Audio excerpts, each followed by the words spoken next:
All right. So tonight we are going to get into pockets and plackets and waistbands. And I really want a P word for waistbands because I love having consonants, but I don't have one. So we're the big thing really is there is no pocket pattern included in the pattern envelope. There's no placket pattern included in the envelope for the pattern.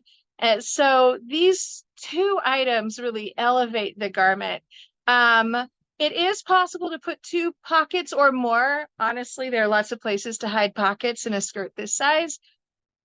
But historically, they typically just have one large pocket that is in the side back seam that buries itself under your bustle cage. So you can hide a wealth of stuff in this pocket and it will never look lumpy and affect the drape of your costume, which is really nice.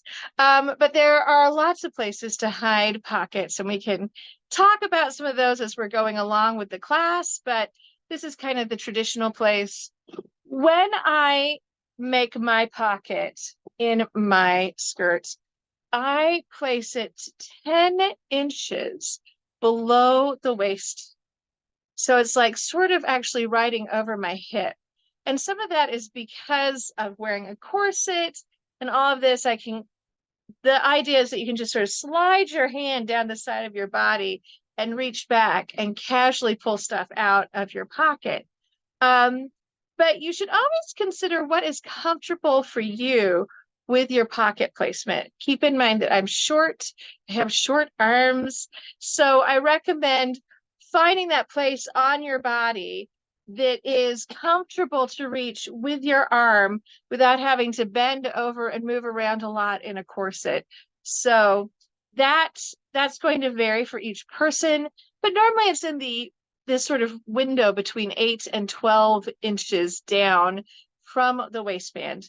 In modern dressmaking, in modern skirts and trousers and that sort of thing, pockets are usually much further up the garment. They're very close to the waistband.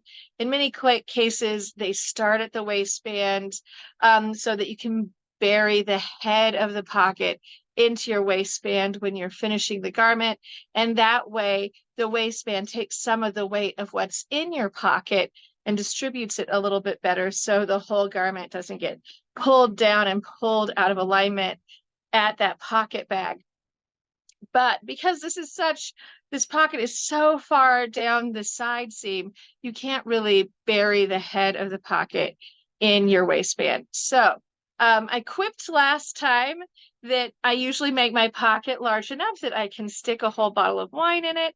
I don't normally put anything that heavy in my pocket because I don't want to like obviously drag it out of position.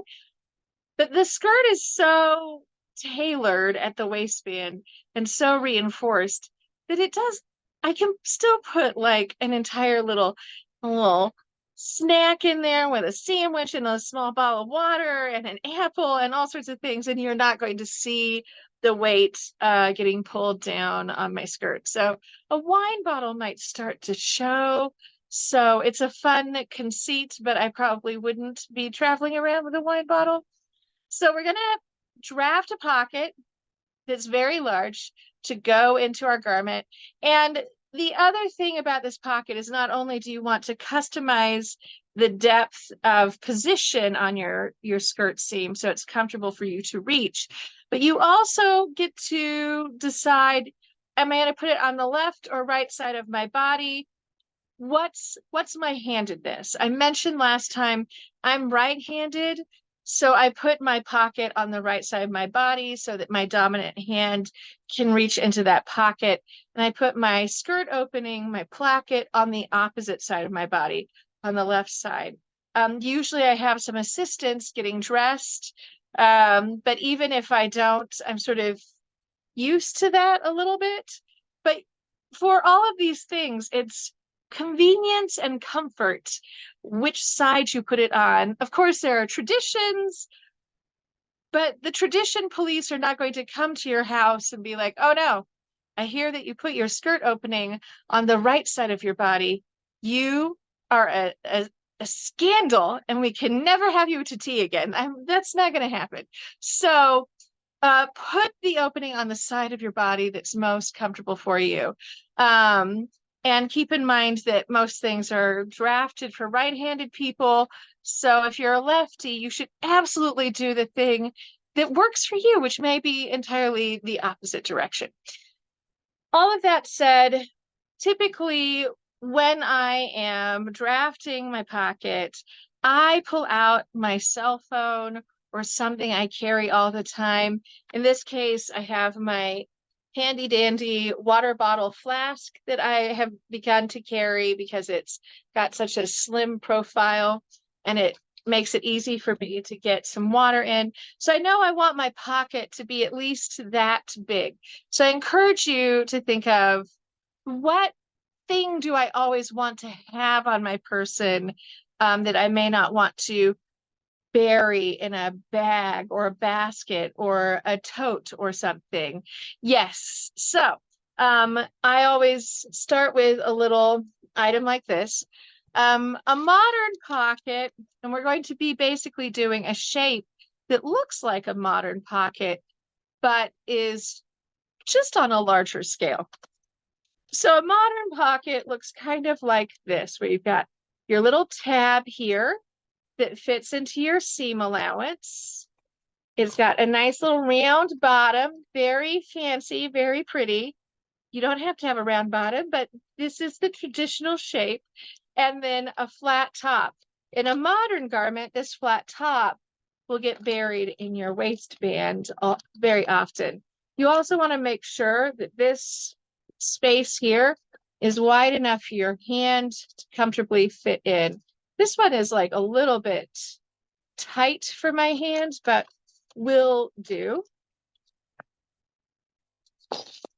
This is a pocket I just made today, which is a slightly different shape. So this one has a slightly wider opening, which I really like. It's a little bit deeper here in the bag. It doesn't have the flat top edge. This one is not designed to be buried into a waistband. It's in a dress. There's no waistband for it to hang off of. So they just do a nice little curve there. So those are like some of the standard pocket shapes. I like to show those as we are getting into this, because you want that kind of mental image of what does a pocket look like. So let's look at drafting our pocket, shall we?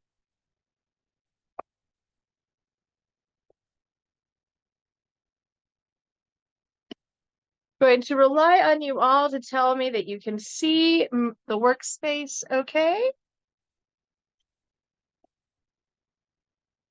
Good.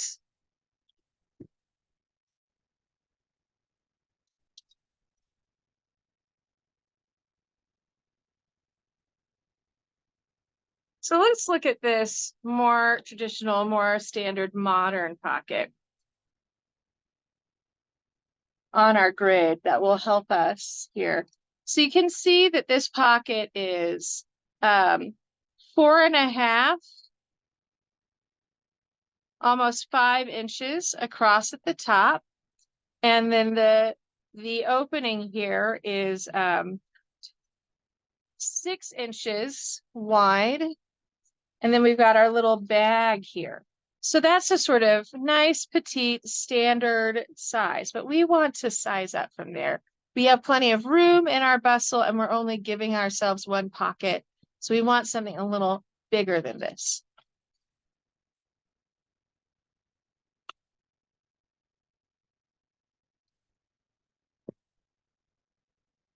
This is some Swedish tracing paper. I have made a pocket pattern for myself many times. I usually have one just on hand, but I wanted to start from scratch with all of you so that you could see the process. So like I said, that this little 6-inch opening is just not really comfortable for my hand. I want a bigger opening than that. I also want my big things that I'm going to store to be able to fit through that opening. And like this water bottle is not going to fit in that kind of opening. So I know I want a wider opening. This is more comfortable. This is a about an 8-inch opening once you sew into it. And so my water bottle will fit a little bit better, but it's still kind of tight. And I don't want to rip that seam or pull out the stitches around my pocket. So I'm going to size up. What I want is a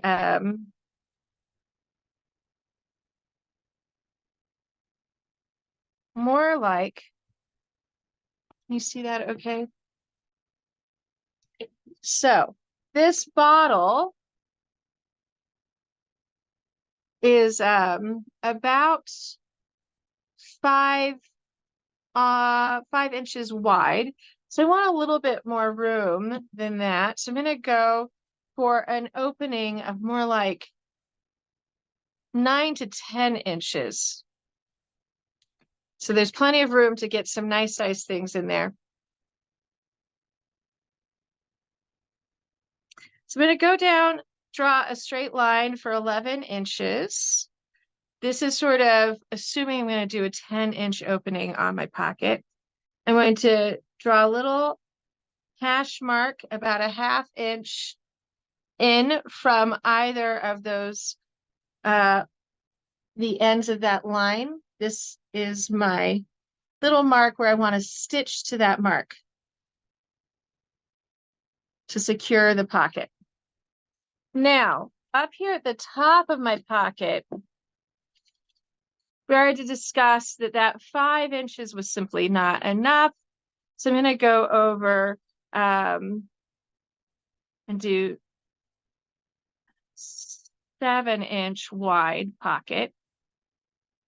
I'm just drawing another straight line across the top here.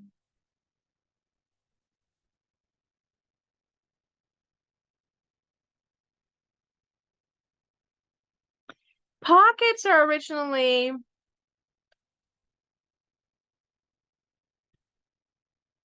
developed from these sort of wearable pockets that people tied on around their waists in earlier fashion.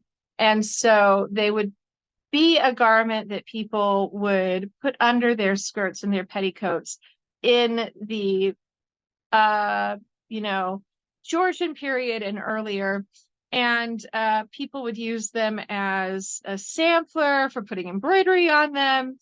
They would be very large. Rather than carrying a lot of hand luggage, they would have their valuables inside these pockets. And the skirts would have slit openings so you could reach into the garment to your pocket. But then you didn't put pockets in everything. The pockets traveled with your underpinnings. They were part of your underpinning experience. And modern pockets are very much based on that original detachable pockets that were part of the underpinning set. So at the bottom of this 11-inch line, we're going to put a 1/2 inch little short line here, like so. This whole thing here now has become our seam allowance. So let me just show you.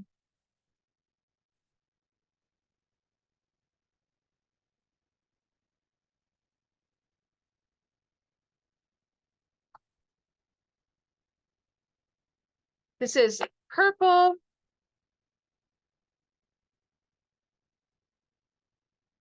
Oh, well, help if my marker was not dried out. Try this.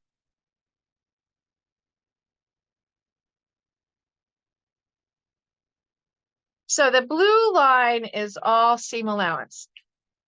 Normally I don't draw in that line, but for all of you who are watching me do this, I know sometimes it's hard to visualize things on a big blank white space. And so I just want you to see this is where we're going to stitch, is right along that line, about a ½ inch in from the edge. Madam, the blue and black lines are coming across as the same color. Oh, Camera. The blue line looks like it's thinner, but they're the same color. let's see if we can get something brighter. That's why I wanted to do the purple. Yeah. All right, let's see if this shows up a little better. This is like a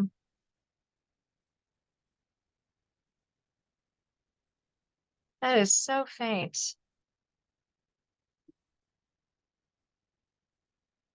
Can you see that kind of lavender line? Yeah, it's kind of going towards gray. Well, so this different Cameras color are line. fun. Oh, good. So there's this different color line. That is your seam allowance. So that's why we have this little sort of bit here that sticks out. You can see it really well on this pattern, for instance, and on this pattern, this little bit here, this little tag, that buries into your seam allowance. So now we're going to make a little dog leg over here. So you can see I'm taking my ruler, and rather than leaving it flat up against the top edge, I could certainly do a big rectangle. There's no law against it, but the tradition is to do a sort of canted kidney shape. And so I'm going to take my ruler and just give myself a little angle here between the top of my ruler and the top of this pocket bag. I'm lining up a corner of the ruler with the corner here, and I just kick it out a bit. This gives me more room in my pocket. And I want to go longer than this 11 inches. So I'm going to come down about 14 inches here. So now we're starting to have this nice roomy pocket shape, right? This is a great time to have any kind of curve in your house whatsoever. So rather than creating a curve using hash marks, I'm just going to use my little curved edge here to start creating a curve underneath that line so that it curves away from my body. I want another, I'm going to start a curve over here. Just eyeballing it, honestly. And usually what I do at this point is I just go in and I rough in a curved bottom. Then I take my big thing. Okay, that fits pretty well. I'm happy with that. This is a very large pocket. I think the last pocket I made, I ended more like here rather than all the way down here. So I'm probably getting a little bit greedy as I get older and want more water with me. But you just want it to be big enough to hold whatever you're going to carry with you. A lot of the detachable pockets are like 12 to 15 inches long. They're pretty big. And this idea is based on those original detachable pockets. So when I create a pocket pattern like this, I label it. I call this my Bustle pocket. I usually date all of my patterns so that I know when I thought this was a great idea, so I can review later if it really was a great idea. And I will give myself notes. So I'm doing just one pocket on one side. So I just need to cut 2 times my fabric. And now we have a little pocket pattern. When we get into constructing the skirt, then I'll show you how to sew this into your side seam. But it's important to plan your pocket if you want one.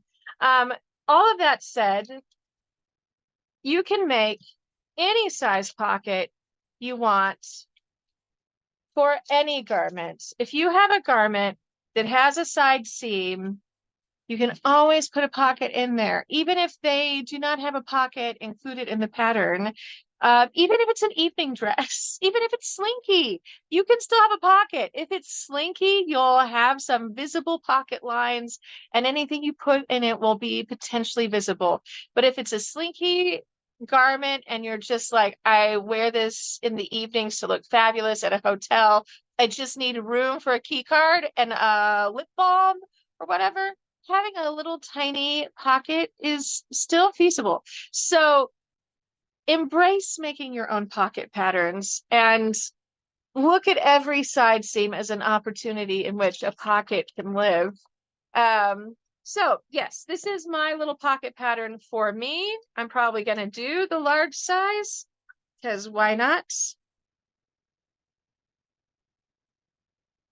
I always make my pockets out of whatever I flatline my garment in. So typically they're made out of muslin. Sometimes I'll do them out of Kona cotton for the bustles if I am concerned about them being visible. They're so buried, however, and there's so much going on over and around them that I'm never really worried about them being visible.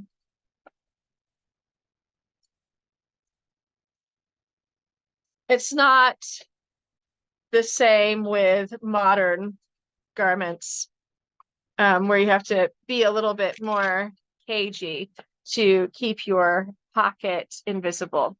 So that is our pocket pattern. It is very easy peasy to create. You can make it wider, you can make it deeper, you can make it less deep, whatever is comfortable for you. Make the pocket that suits you. Just think about the things you're going to put in it. And for me right now, my water bottle is like very critical. Remember too that this includes a 1/2 inch seam allowance all the way around your pocket and across the top. So, you know, it looks a little bit bigger than it's going to be when it's finished. All right.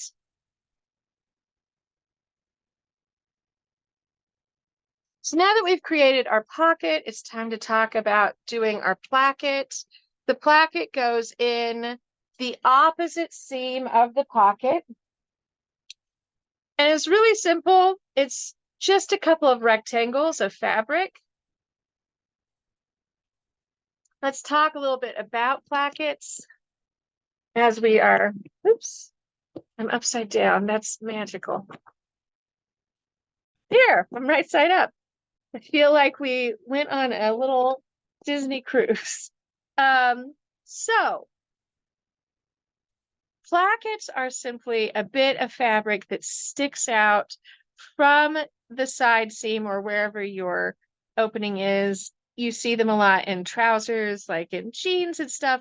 There'll be this little bit of fabric that sticks out under the zipper. It kind of protects your skin from the zipper in modern trousers, but it's also a little bit of a like, we would not wish anyone to see your flesh if something happened and your opening broke or something. It's like a little bit of modesty. So you've got this bit of fabric that sticks out and gives a little bit of illusion underneath that opening so that you're not seeing any flesh. Or in our case with bustle dresses, there's no flesh there. There's just more underpinnings. There's a petticoat. There's a bustle cage. There's a chemise. There's a corset.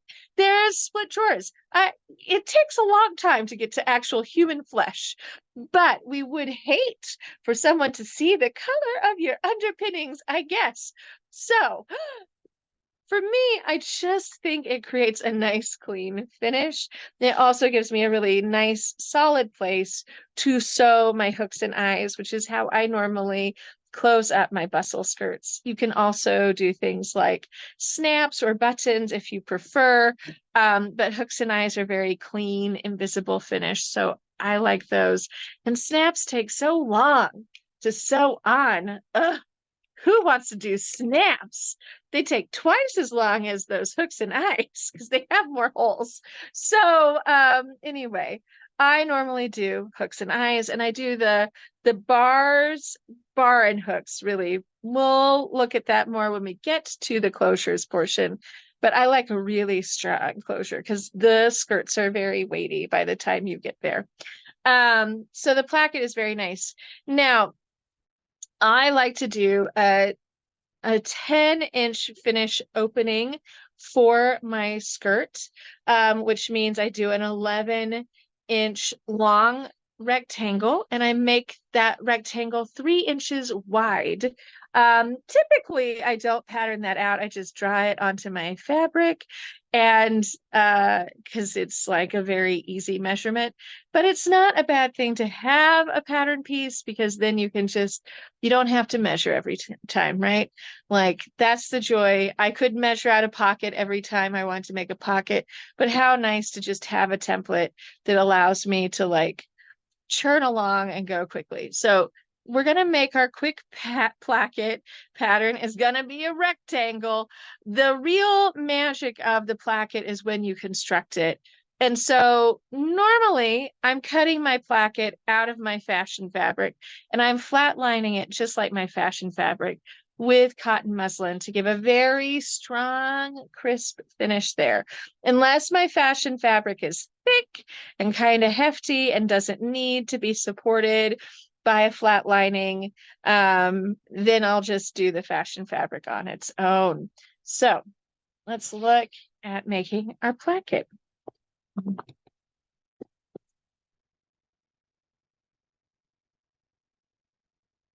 Now, hopefully I didn't give you the Disney cruise experience again.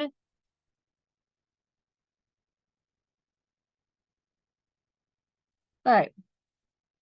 So we have our lovely Swedish tracing paper, so handy, just like fabric. I only need the one pattern piece, but you are going to cut 2 of these out of your fashion fabric. And the reason I cut it 11 inches long is because I have a 1/2 inch seam allowance in the top and bottom edge of my placket. So to have that 10-inch opening, I need to add a 1/2 inch to either end. I'm just going to draw a nice straight line. Then I'm going to come over. It's actually 3 inches.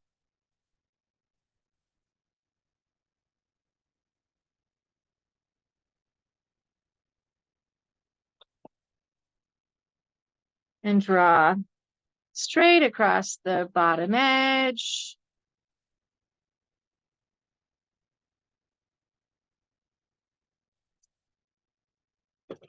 It's my little placket piece.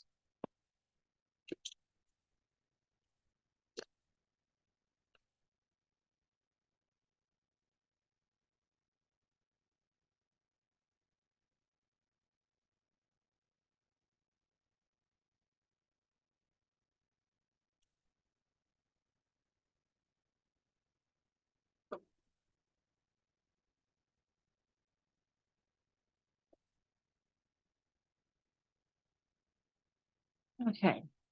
And as usual, I give myself lots of notes anytime I make a pattern piece.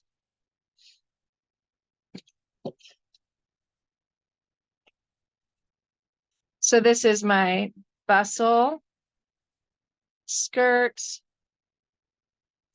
placket, and I want to cut 2 times my fashion, 2 times lining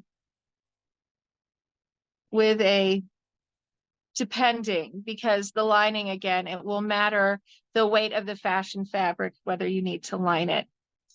You can also use fusible interfacing for your placket to make, make a fabric more stable for yourself. I usually just use muslin though, honestly. It's cheap. I always have some in my house. It's easy.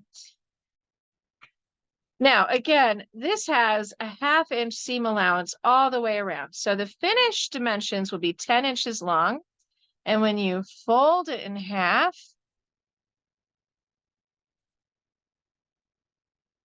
to be the bit sticking out, it's 1.5 inches wide, which means a 1/2 inch of that is going into your seam allowance. So you get 1 inch sticking out from your seam allowance under your opening. So you have 1 inch of modesty, 1 inch of protection.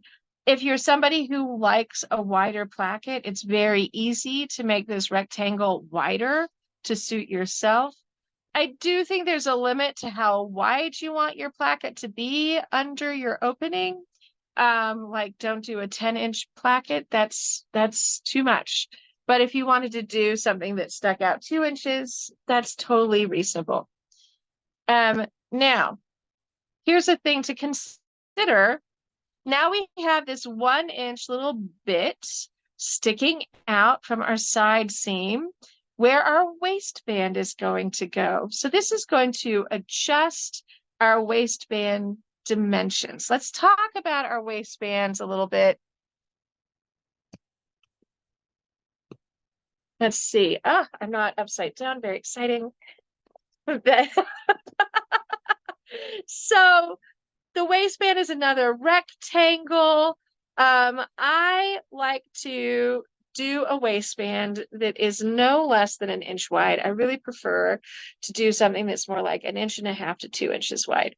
So when I'm drafting my waistband, I take the final dimension of width that I want and I multiply that times 2. So if I want 1.5 inch wide waistband, I need 3-inch wide, right? If I want a 4-inch wide waistband, I want 4 inches.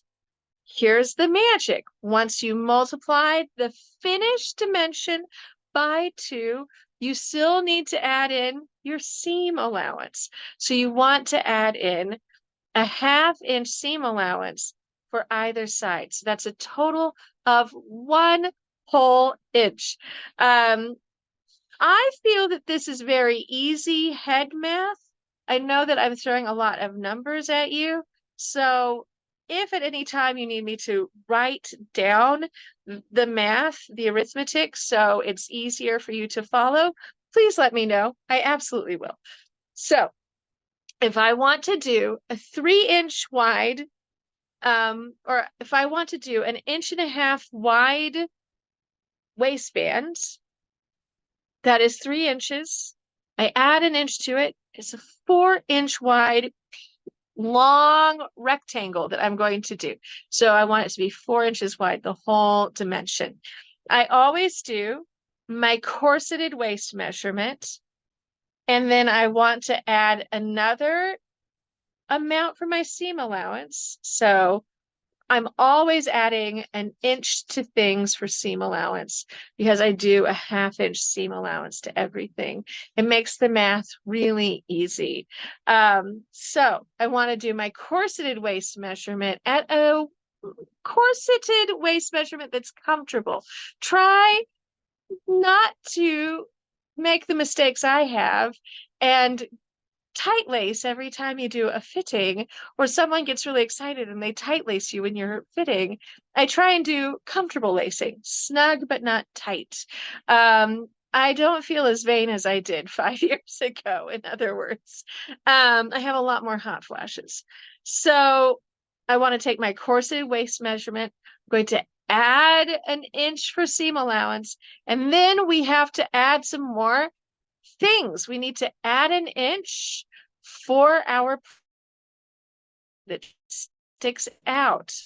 The waistband needs to wrap around that placket, so it needs to be long enough to cover that placket. That's another 1 inch for the placket. If you're not doing a placket, you don't need to add that.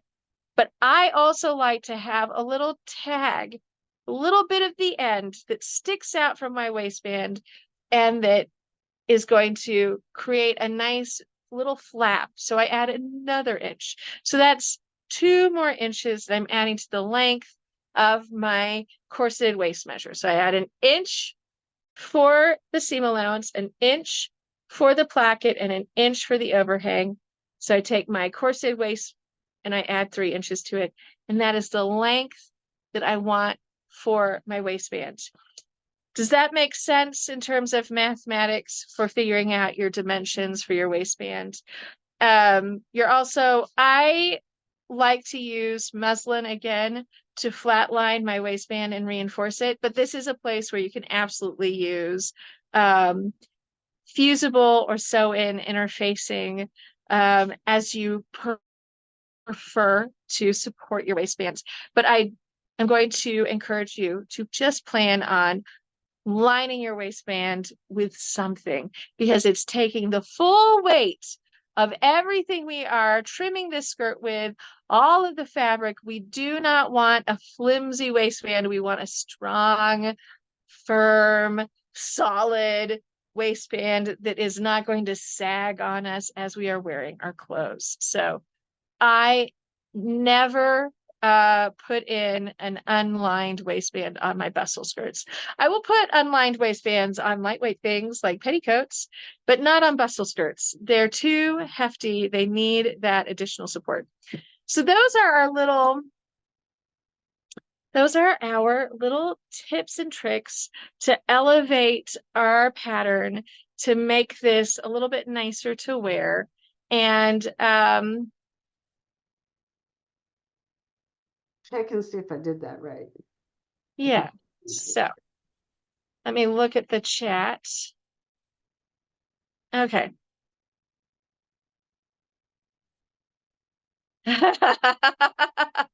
Yeah, Cindy, I love that you just slap your ruler down and cut your placket. Honestly, I normally do as well. Corseted waist measurement plus finished placket width ×2 plus 1 inch extension plus 1 inch for seam allowance. You actually don't need to multiply your placket ×2. So you're just adding 3 inches overall to the waistband, to your corseted waist measurement. Let me go get a skirt. I'll show you what the placket looks like. I think that will really help.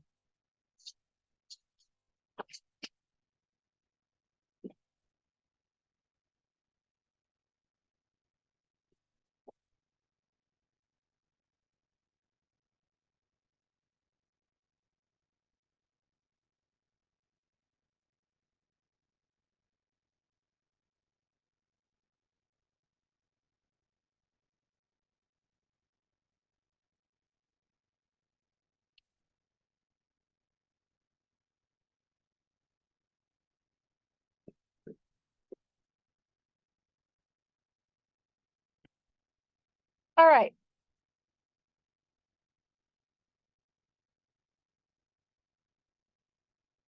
Sometimes we need to see things in action for everything to line up mentally.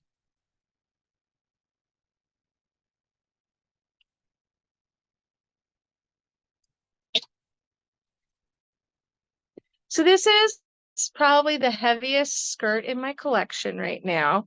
It's the Golden Scarab. And I like it because the contrast is really easy to see for showing you what's going on. And this is a finished waistband of 1 inch wide. So I might, if I were doing this again, I might make it more like 1.5 inches wide rather than 1 inch. But at the time, that seemed nice to me. So the placket has a front edge. So this is the front edge of the seam. And the placket is actually just a facing here. And it makes a nice facing under the opening where my hooks and eyes can all line up down the facing. and have a nice clean place to hide my stitches. Now on this one, I've only put in the one hook. I never finished putting in my hooks and eyes. Now you know my terrible secret. But this is meant to have a hook at the waistband and then 3 more hooks down the opening leading edge of the skirt that will line up over my placket. Here we go. This is the placket. It sticks out from the seam allowance about an inch, and my waistband is going to just wrap over that inch. And then the placket folds under, and I do a little, on this one, I did an invisible finish by hand, but often I will machine stitch everything in place so that it's faster. But with a fancy garment like this one, I wanted a lot of invisible finishing. So I did a little slip stitch here.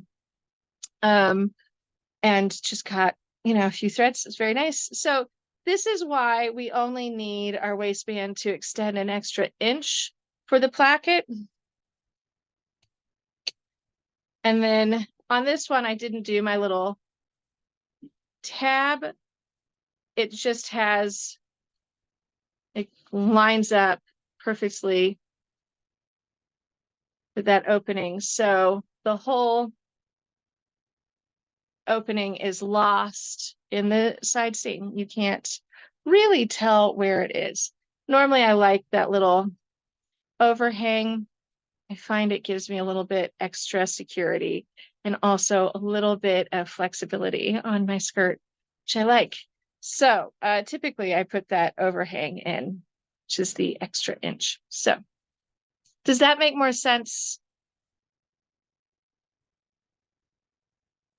Yeah, that makes sense. And I always forget what I'm doing with skirt plackets, and I know that you don't have it sticking out on top too, because that but he's stupid. Be stupid. It would When not look good. you're not thinking about it and you're like, somebody's just throwing a lot of numbers at you, it can be very confounding. So I will try and remember when I post this video to write out the formula, as it were, for how you determine the length and width of your waistband. The main reason I'm not making a pattern for that, it sort of turns out to be different every time for me, depending on where I'm at, if I'm bloated, how thick my corset is. Wait, no, all these things that go on. So my corseted waist measurement can change a little bit.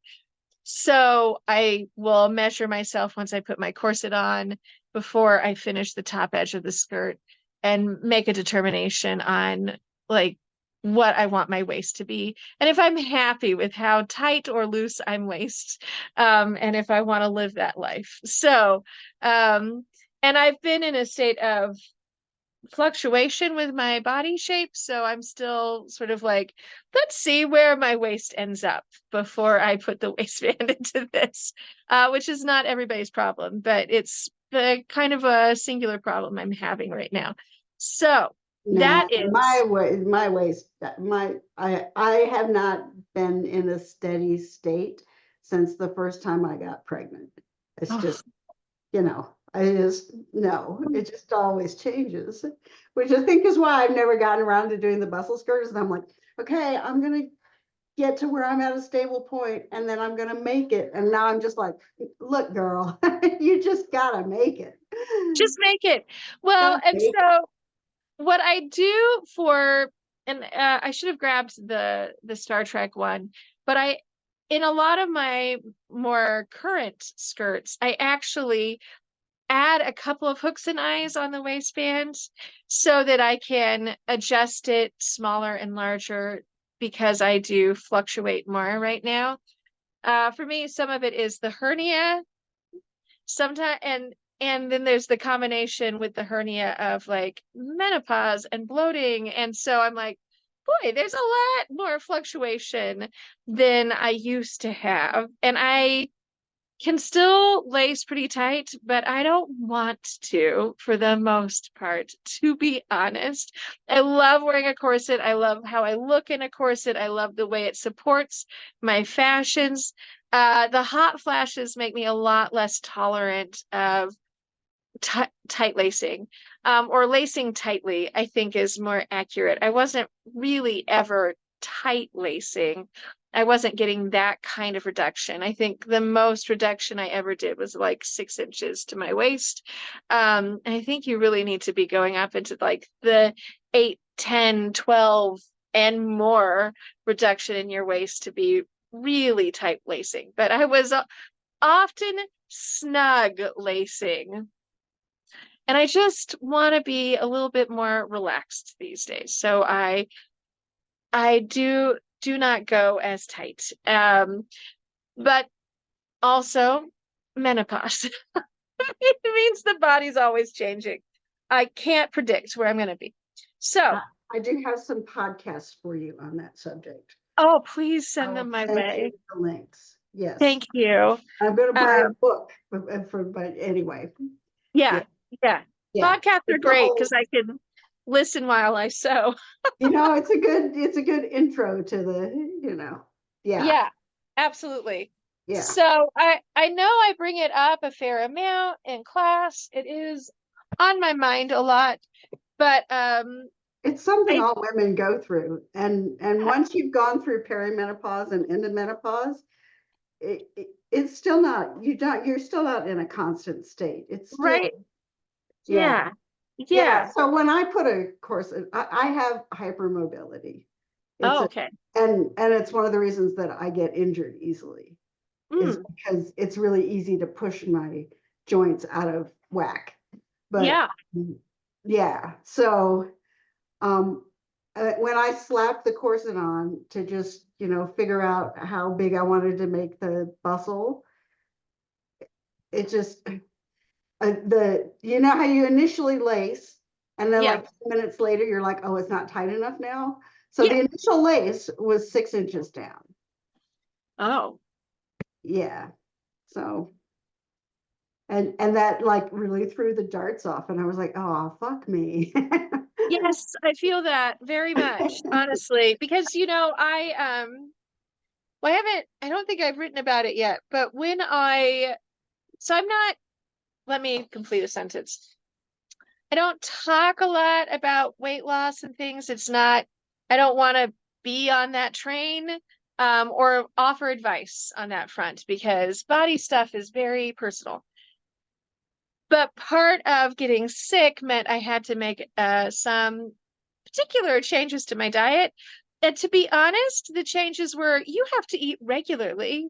You have to drink water regularly. There can't be any more of this like pushing yourself and eating once a day. There need to be regular meals Yeah, cut out and that processed food. Eat more fiber. eat more fiber. The fiber is really critical. And Mhm. so I definitely have a more balanced diet these days. I eat a lot more vegetables all the time. I've actually said the words, "Oh no, I ran out of salad." Um, Yeah, so yeah. I never thought that would happen in my life, but I was not doing any of this with an eye towards weight loss by any means. And I frankly hadn't noticed any difference in my body. I was just living my life.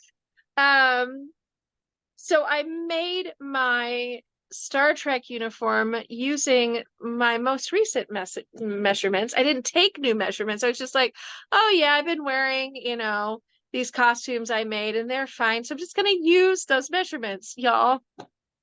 I had lost weight and not a little bit, enough that I had to alter the bodice before I could wear it to Wild West Con. It was so much too big.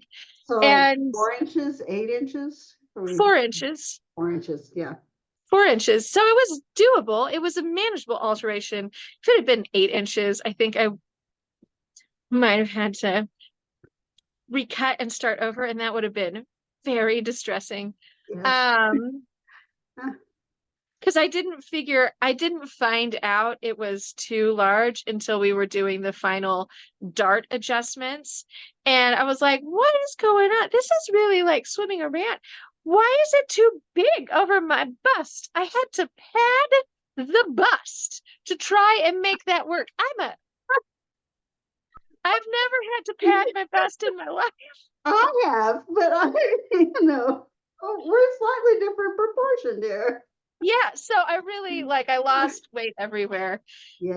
And so it's not It's less stress on your joints too. yeah, it that too, but mostly it was just sort of like the inevitable outcome of like taking better care of myself and eating more regularly and eating a more balanced diet and drinking a lot more water, like a lot.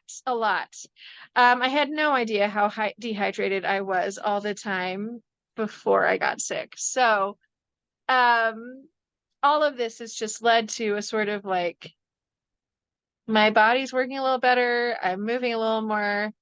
I'm better hydrated. I'm not as bloated. That's all great, but I didn't notice. And so I also had to add more darts into my skirt. And I was just like, and I was altering everything in the last 7, 10 days before Wild West Con, which was not what I wanted to be doing. No, it's Um, also got other things to do. Yes, so many before a con of that size with the amount that we do for it, and also I'm usually sewing for Glenn, and in this case I was making some cravats and ascots and jabots for people for the wedding, and so I just was sort of tearing my hair out. So it is one of these things where it's nice if you can put a little bit of flexibility into your garment, but there's definitely a point at which you're like, oh no, I just have to alter this, and I didn't want that. So I'm No. kind of I'm leaving some of the bits towards the final stages because I'm not really sure where this journey is going. Just Right. like, Yeah. I understand. Well, yeah, and I lost more weight than I'm at. I gained back some of the weight that I lost, yeah, and which is really highly disappointing. But yes. yeah, So, I'm like a uh, but but body stuff. yeah, So to return to the skirt, um, what we're going to be doing next when we meet again, we are going to be flatlining our panels to our fabric. We're going to look at putting our darts in. We're going to talk about adjusting your darts, adding darts, making them wider, narrower, what's better, where to place darts if you need to adjust them, depending on what your needs are for your skirt. So between now and the next class, it's a good idea to have your fashion fabric together and to have your underlining together so you're ready to do that. I recommend cutting as much as you're able if you're sewing along. If you're watching this and sewing later, then you're not on the same timetable, which is great. Um, Once we have flatlined it, put those darts in, we really start moving along. Um, and we are going to move from that point very quickly into construction. So we'll be installing those pockets. Think about your trim. Probably what I will do is we'll get back from Seattle, we'll do the flat lining, and then the next session, I'll be like, here are all the fun things you can do with box pleats or a ruffle to give you some ideas on trim, because you need to be thinking about that as we are constructing the garment. I know I come back to that a lot, but it's going to affect how you sew some parts of it together. And normally I mount my trim after I've constructed the whole garment. But if you're cheating things out like I am, or you're piecing things, then you need to have this in mind. So we'll look at how we get on with the flat lining and the darts as to whether we like take a breakout session to do pleats fun with pleats or if we're going to push our trim portion a little bit further down the line. But there will be a portion of class in which we look at some of the ways you can use trim and manipulate a very basic shape to get a lot of cool looks for your garment. Um, I I love that I grabbed the golden scarab because it has so many fun ways of using box pleats on it. And, they're all the same. So, um, don't worry, everybody who's not feeling chatty, Alicia, everybody, you're doing great. I'm just happy you can be here tonight. It's going to be a short session, partly because I'm leaving town tomorrow, but I wanted to make sure that you had the pockets, you had the plackets, you had the waistband information for when you're cutting your fabric.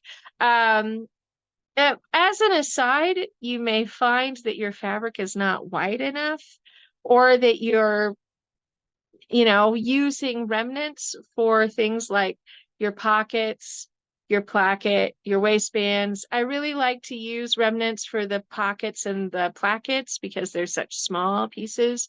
But sometimes with my waistband, I need to piece it. I need more than 42 inches. I need 46 or what have you. And so I just need to add a little extension.